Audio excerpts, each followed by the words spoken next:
Hey guys, this is a bit of an interesting story. This is years ago, probably 10 years ago, and I was driving by and heard city fire get dispatched to a structure fire. I know it's strange, I can't remember which one it was. I think it's this one. It was on the right side. These are identical and they were built at the same time. But there was like a delivery van like a contractor van that was parked there, kind of like where this gray sedan is. It was parked there, backed up, and it was rocking on fire. And city cops were pulling up and putting out, they were trying to use extinguishers and just couldn't overcome the BTUs because there were small cruiser size extinguishers one at a time. And the whole siding was just melting and withering up there, and a little bit of flames on the siding and stuff. And there's several firefighters, and I just kind of pulled up and I thought, I parked right here too.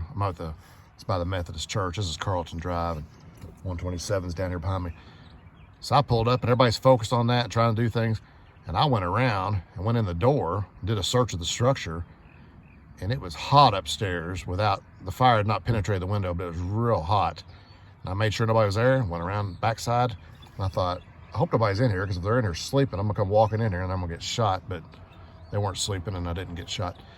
And I walked downstairs and went out the back sliding glass doors, and nobody even knew I was in there. And I don't know. Everybody was trying to do the best they could, waiting on a fire truck. The fire station's probably, it's a third of a mile, maybe a half mile down here.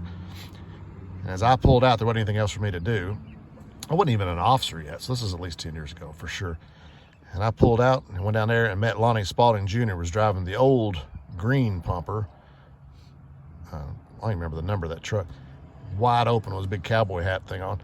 He came around here and they put water on it real quick and got it out. So they saved the house. But it's one of those situations, if this house had been 4 or 5 miles further out in the county, or the fire department had been on another run, they would have lost it. The damage was that the garage door was trashed, the little roof section was trashed, the windows and stuff, and the heat was so high, so intense that it had melted the blinds inside. But no penetration into the structure, no intrusion at all.